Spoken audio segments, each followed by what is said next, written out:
Sylvia Mawardani dari kelas 3D PAI khusus akan memaparkan tentang perbedaan pendekatan, model, strategi, dan teknik pembelajaran. Yang pertama, pendekatan pembelajaran. Pendekatan pembelajaran dapat diartikan sebagai titik tolak atau sudut pandang kita terhadap proses pembelajaran. Yang kedua, model pembelajaran. Model pembelajaran merupakan kerangka kerja yang memberikan gambaran sistematis untuk melaksanakan pembelajaran agar membantu belajar siswa dalam tujuan yang diinginkan. Yang ketiga yaitu strategi pembelajaran. Strategi pembelajaran merupakan metode yang digunakan untuk meningkatkan pemahaman dan hasil belajar. Dalam hal ini, tidak semua orang dapat belajar dengan mudah dan cepat. Oleh karena itu, penting untuk mengetahui strategi pembelajaran. Jadi, strategi pembelajaran itu sebuah metode atau cara untuk membawa siswa ke tujuan yang diinginkan. Kemudian, teknik pembelajaran. Teknik pembelajaran adalah cara-cara konkret yang dipakai saat proses pembelajaran berlangsung. Seorang guru dapat berganti-ganti teknik pembelajaran meskipun dalam koridor metode yang sama. Jadi, teknik pembelajaran itu bisa dipakai saat mengajar berlangsung oleh guru meskipun dalam koridor metode yang sama. Jadi, guru itu dapat memakai teknik pembelajaran dengan apa yang guru itu lakukan, seperti teknik apa gitu, teknik ceramah, nanti agar murid itu tidak jenuh. Kemudian saya akan menerangkan tentang contoh pendekatan, model, strategi, dan teknik pembelajaran. Yang pertama, contohnya pendekatan. Di sini ada pendekatan kontekstual, konstruktivisme, dan deduktif, dan lain-lain. Yang kedua, contohnya model pembelajaran, bermain peran, discovery learning atau belajar melalui penelusuran, penelitian, penemuan, dan pembuktian. Maksudnya model pembelajaran yaitu bermain peran, contohnya ya seperti guru itu mencontohkan apa yang diterangkan dengan menggunakan peran atau sebuah tokoh gitu. Dan discovery learning, belajar melalui penelusuran, jadi diadakan penelitian, penemuan, pembuktian, penelusuran, dan lain-lain. Yang ketiga contohnya strategi pembelajaran. Yang pertama, strategi pembelajaran ekspositari. Ada strategi pembelajaran inquiry, ada strategi pembelajaran berbasis masalah atau SPBM, dan lain-lain. Yang ketiga, contohnya teknik pembelajaran seperti ceramah, diskusi, tanya jawab, dan lain-lain. Jadi guru itu ketika menggunakan teknik pembelajaran bisa memakai cara apapun seperti ceramah, diskusi, tanya jawab. Jadi hari pertama menggunakan teknik pembelajaran ceramah, hari kedua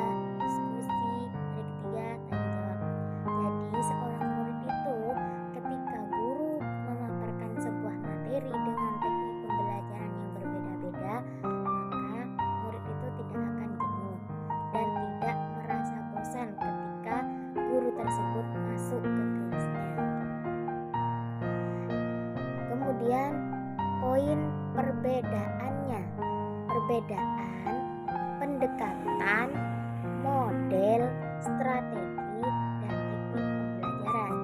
Di sini ada perbedaannya.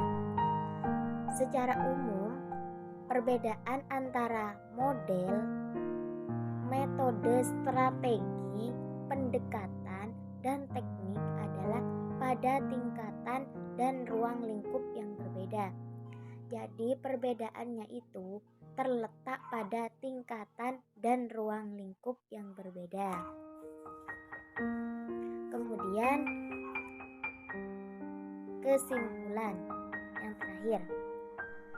Model, pendekatan, strategi, metode, dan teknik pembelajaran merupakan sesuatu yang penting dalam proses belajar mengajar. Jadi, keenam elemen tersebut saling berhubungan. Mengapa begitu?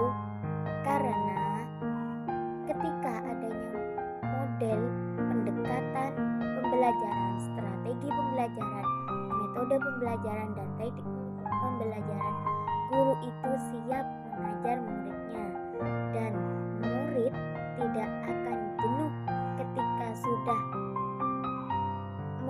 guru memakai teknik, model pembelajaran dengan yang berbeda-beda. Jadi sebelum belajar mengajar, guru itu mempersiapkan model, teknik, dan strategi pembelajaran untuk tidak ragu atau tidak gugup mengajar murid di kelasnya. Jadi ketika sudah sampai di kelas, biasanya guru itu memakai teknik pembukaan pembelajaran dengan bermain, ya, dengan tanya jawab, dengan mengontrol konsentrasi. Jadi guru itu mempersiapkan pembelajaran dengan terdahulu, maksudnya adanya pemanasan, ya, seperti mengontrol konsentrasi, ya, diajak bermain atau tanya jawab gitu. Kemudian apabila antara pendekatan, strategi, metode, teknik, bahkan taktik pembelajaran sudah terangkai menjadi satu kesatuan yang utuh, maka terbentuklah apa yang disebut dengan model pembelajaran. Jadi kalau guru itu sudah mempersiapkan model, pendekatan pembelajaran, strategi, metode, dan teknik pembelajaran menjadi satu, maka terjadilah satu kesatuan guru untuk mengajar dengan tidak gugup dan tidak ragu, dan akan menghasilkan apa yang diinginkan. Model pembelajaran pada dasarnya merupakan bentuk pembelajaran yang tergambar dari awal sampai akhir yang disajikan secara khas oleh guru.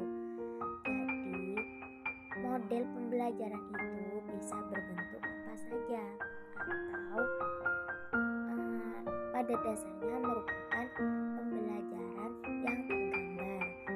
Maksudnya itu, ya, model pembelajaran ya seperti tanya jawab dan lain-lain itu sudah tergambar. Jadi ketika murid diberikan pendahuluan seperti itu, murid itu tidak akan jenuh ketika guru itu masuk kepada kelasnya masing-masing, dan murid itu akan sangat gembira ketika guru itu yang masuk ke kelasnya. Mengapa? Karena guru itu sudah menyiapkan pendekatan, model, strategi, dan teknik pembelajaran. Jadi sudah terbiasa dengan adanya keenam elemen tersebut. Maka murid itu akan senang apabila guru itu mengajar dengan berbagai teknik. Jadi murid itu merasa bangga ketika guru itu mengajar. Dan pesan saya, jadilah seorang guru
begitu karena guru itu mengajar dengan model yang berbeda-beda. Jadi murid itu ya senang gitu. Kalau guru itu tidak masuk, maka murid itu akan mencari guru tersebut karena murid itu merasa senang dan merasa nyaman ketika guru itu yang mengajar. Maka pesan saya, jadilah guru yang dirindukan oleh murid. Mungkin hanya itu saja yang dapat saya sampaikan.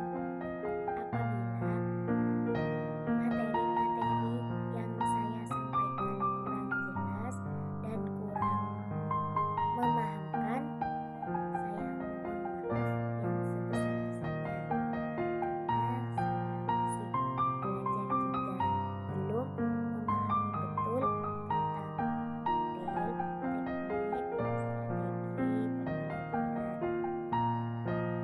Oleh karena itu, saya sudah memaparkan apa yang saya paparkan tadi, mungkin bisa untuk menjadi sebuah proses pembentukan belajar mengajar. Jadi mungkin dari apa yang saya tadi paparkan itu bisa dipakai untuk menjadi pendahuluan atau pemanasan bagi seorang guru kepada murid. Dan hanya itu saja yang dapat saya sampaikan. Mohon maaf apabila ada kesalahan. Dan sebelum saya menutup pemaparan materi ini, semoga apa yang saya paparkan tadi mungkin bisa untuk menjadi sebuah proses pembentukan belajar mengajar. Jadi mungkin dari apa yang saya tadi paparkan itu bisa dipakai untuk menjadi pendahuluan atau pemanasan bagi seorang guru kepada murid. Dan hanya itu saja yang dapat saya sampaikan. Mohon maaf apabila ada kesalahan, dan semoga apa yang saya paparkan tadi bisa membuat guru itu menjadi mempersiapkan diri dahulu sebelum belajar di pelajaran. Dan itu saja yang dapat saya sampaikan. Apabila ada kesalahan mulai dari awal sampai akhir, mohon maaf apabila ada kesalahan. Dan semoga apa yang telah saya paparkan tadi bermanfaat bagi semua. Cukup sekian. Wassalamualaikum warahmatullahi